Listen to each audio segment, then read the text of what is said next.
बुखारी साहब, हाँ उन 4 सालों में बुखारी साहब, आपको लगता है कि जो अब अपॉइंटमेंट होगी वो मेरिट की बुनियादों पर होगी? और एक सियासी सवाल भी मैं आपसे करना चाह रही हूँ, कहा जा रहा है कि मौलाना को गारंटी दी गई है कि अगले चीफ जस्टिस जो है वो मंसूर अली शाह साहब भी होंगे, फर्ज कर लें वो होते भी हैं, तो क्या आपको लगता है कि उनके पास ऐसे इख्तियारात मौजूद होंगे कि जिसको वो इस्तेमाल करते हुए कहीं ना कहीं कानूनी बुनियादों पर पीटीआई को रिलीफ दे सके? क्योंकि जब आईनी बेंच बन गया तो फिर जाहिर सी बात है आईनी केसेस तो वहीं पर जाएंगे। अनफॉर्चुनेटली और फॉर्चुनेटली, बल्कि अनफॉर्चुनेटली क्यों, आपके प्रोग्राम में मैंने एक पाकिस्तान में छोटी सी ब्रीफ सी हिस्ट्री बयान की थी जिसमें 58(2)B का इस्तेमाल बताया था, और अब मैं रिपीट नहीं करना चाहता, वो बिलावल ने भी कल अपनी तकरीर में वो सेम हिस्ट्री बयान की। अच्छा। और जब वो ख़त्म कर दिया गया 58(2)B क्लॉज को ही, तो फिर वो जुडिशल एक्टिविज्म हमें ऐसा नज़र आया, वो जो आप कह रहे हैं जुडिशरी की आज़ादी, वो बुनियादी तौर पे जुडिशरी की जो अल्ट्रा आज़ादी है उसको आपने थोड़ा सा क्लिप किया है, क्योंकि यहाँ पे आपका दिल चाहे तो आप किसी को भी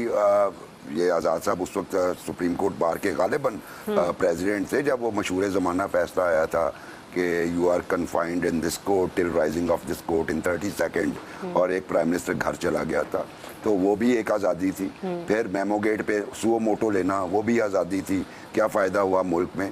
उस पे सुओ मोटो रिकॉर्डिंग पे लेके 8 बिलियन का नुकसान करा देना, वो भी आज़ादी की एक किस्म थी। फिर आज़ादी की एक किस्म ये भी थी कि इनको किसी भी मुकदमे में गिरफ्तार ना किया जाए,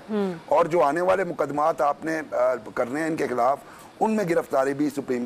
हाई कोर्ट की इजाज़त से की जाए। फिर एक आज़ादी वो भी थी कि गुड टू सी यू, इनके लिए मर्सिडीज का बंदोबस्त किया जाए और इन्हें पहुंचाया जाए। अगर ये आज़ादी थी तो उसको क्लिप किया गया है। और जहाँ तक दूसरी बात यह है कि जो बहादुर जज होता है ना, आज़ाद साहब इधर बैठे हैं, बहुत सीनियर लॉयर हैं और बड़ा इनका शानदार तारीख है रेजिस्टेंस की, मुज़ाहमत की, और मार्शल लॉ दौर में ये बताएंगे आपको कि बहादुर जज जो हैं वो इस तरह के टैक्टिक्स की परवाह नहीं करते, वो डिक्टेटरशिप ही क्यों ना हो। कल दुराब पटेल साहब का हवाला दिया गया था, उसमें अनफॉर्चुनेटली दूसरे जज साहब का हवाला नहीं दिया गया जिन्होंने फैसले से भुट्टो साहब की फांसी के एतराफ़ किया था, और फिर वो जब PCO की बात आई थी तो वो रिज़ाइन दे के घर चले गए थे, और ऐसे एक तारीख बढ़ी है। सो